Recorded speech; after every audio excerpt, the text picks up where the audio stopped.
Okay, we are now into, or tomorrow, we will be going into the second week of our new normal, which includes having a 3-year-old at our house 24 hours a day, 7 days a week.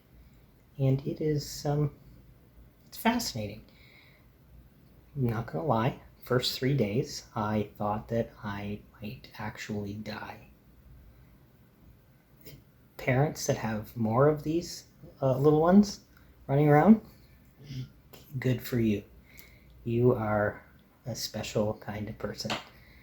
But for us, 17 years of autonomy to come crashing down in 1 week, well, in 90 minutes, and life to change so dramatically, I gotta say, first 3 days, really tough. After that, got into a pretty good routine. Every day's getting better. We're getting the bedtime routine down. We're getting more accustomed to the temper tantrums, screaming, crying, and it's really not all that bad. I'm enjoying it. I just sat there for a little while as the little one fell asleep, holding on to my finger, and yeah, it's quite a different life than what we had 2 weeks ago, but I probably wouldn't trade it for the life that we had, even though it was wonderful. I gotta say, it was boring at times. Now, boredom does not exist in our house. I want to give out a shout out to a few different people that have helped us a lot. Corey and Don, they have helped us a lot. And then our next door neighbors, Steve and Natasha. Wow, they've been very helpful. We don't know what we're doing a good portion of the time, and it is so nice to have somebody just over the fence that we can text or go outside and yell over the fence. A whole bunch more people that we need to thank, and I'm gonna forget people. This is like a wedding, and people start naming people off, and they say, I'd like to thank this guy and this guy, and then they forget the most obvious people, and those people are in the in the audience, and they're thinking, well, what about me? I helped. So if I forget, it's my brain that has a problem right now. There has been a whole bunch of people that have heard through the grapevine of our situation and have offered toys and other things like that. And some people, like, we don't even know these people, and they have given us things. So thank you to them. Thank you to people from our church who have set up a meal train for us. So we had like 10 days of meals provided for suppers. That's been great because we're exhausted. We're like 2 old people trying to raise this little one, and it's been tiring. So not having to think about dinner is wonderful. And there's been lots of people reach out for support in different ways. So I just want to say thank you to all of those people as well. It has been very, very interesting. There's a lot of observations. I'm going to post a blog post about it.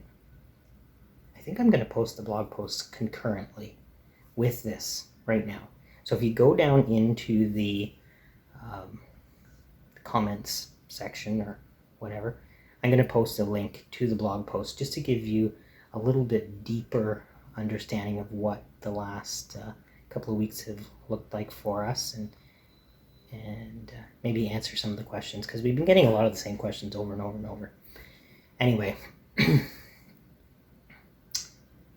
I need to eat a date square now. So we're going to go on to my wonderful proposal story that we recorded the footage for several months back when we were in Sarnia. February. Joy says February. That is several months. We are nearly in June, and that was February. So Joy, it was several months ago. Wrap it up. But first, just a little blow to the wife. No, can we cut this part out? No. Please. Just give me your take on the last 2 weeks. I'm really tired. I need 30 seconds. And go. I'm really tired. Have you enjoyed it? Yep. You have done a phenomenal job. Can you? I don't want to be on camera, please. Joy has patience of, I don't even know what, like a saint of some kind. I don't think so. She does. I am not so It's much. actually kind of flipped the last few days. Well, I haven't been getting a lot of sleep. She's been up a lot during the night. and I have found my groove. I'm a fairly adaptable individual. Anyway. This is about you, not me. This is about me. Let's make it all about me. Turn it around. Turn it around. Whoa. Well, it's probably a lot of face, but we're going to go with this. On to the proposal story. Good night.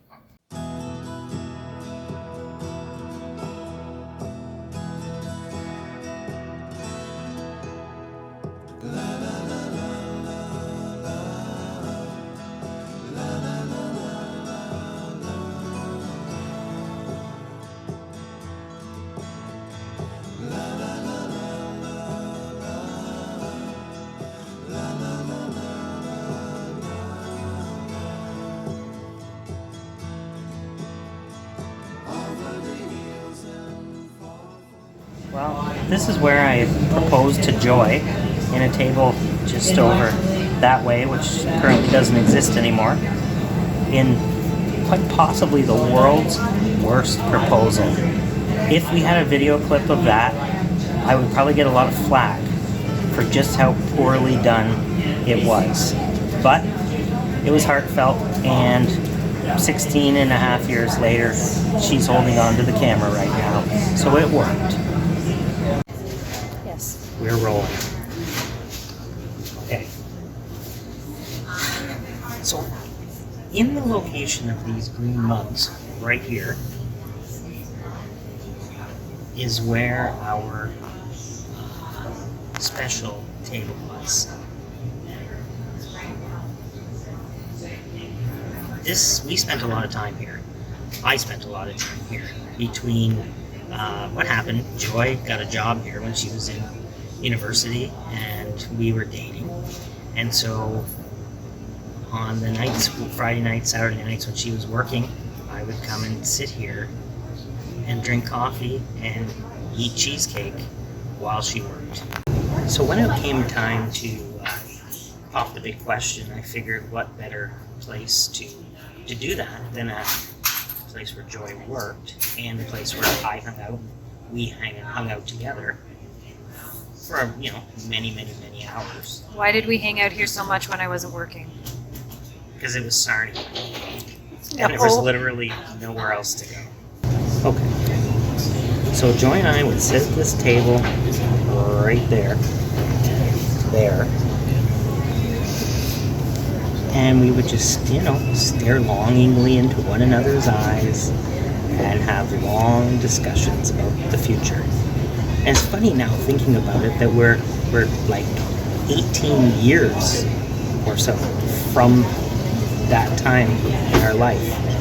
And it's crazy just to think about it. But anyway, on the night of the proposal,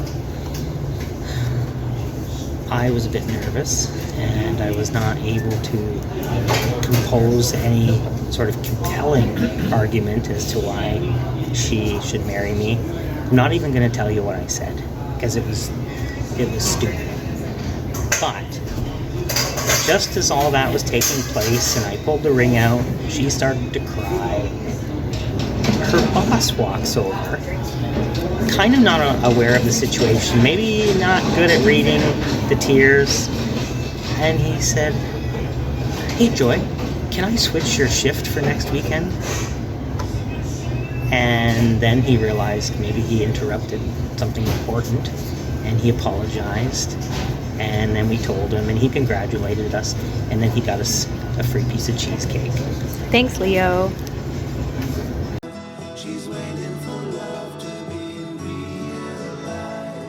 Side note, if you're ever in Sarnia, Ontario, Canada, there's a donut shop called Global Donuts on the Golden Mile, and it's honestly like walking into 1987 when you walk in the door, but they have incredible donuts.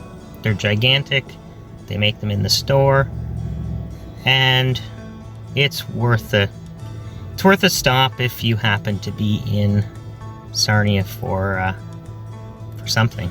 I don't know why you would be here, but anyway.